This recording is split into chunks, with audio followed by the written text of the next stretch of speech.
Leo, ¿qué te pasa? Es que estoy al lado del wifi en mi casa y no me funciona. ¿Pero tú sabes acaso algo de wifi? Sé que van con frecuencias magnéticas o algo así. De espectromagnéticas, Bueno, para ser exactos. ¿y eso quién lo descubrió? Seguro... No sé, yo al menos no lo conozco. ¿Conoces a quién? Pues el inventor.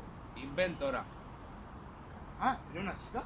Sí, fue una mujer la que empezó a descubrir cosas del wifi y gracias a una mujer lo tenemos en nuestra actualidad. ¿Y cuál era su nombre? Hedy Lamar. Buah, me suena una barbaridad ese nombre y no sé de qué. Normal, fue una actriz en Hollywood.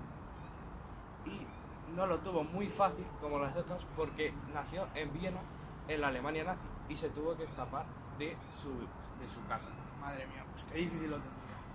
Mucho, hasta la tuvieron retenida, pero hasta que con la ayuda de una asistenta se escapó. Y gracias a eso tenemos este invento tan bueno que nos trajo una mujer.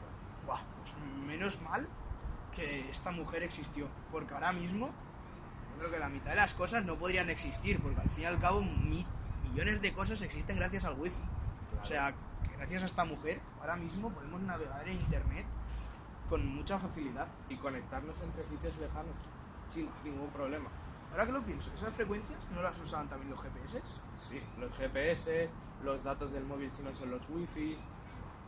Y el Bluetooth también se parece a algo, pero Pues gracias a ella se han podido hacer millones de cosas. sí, gracias a una mujer hemos podido pegar un avance grandísimo en la ciencia. Y para que luego haya gente que las critique. Es que no hay quien lo entienda. Flipa.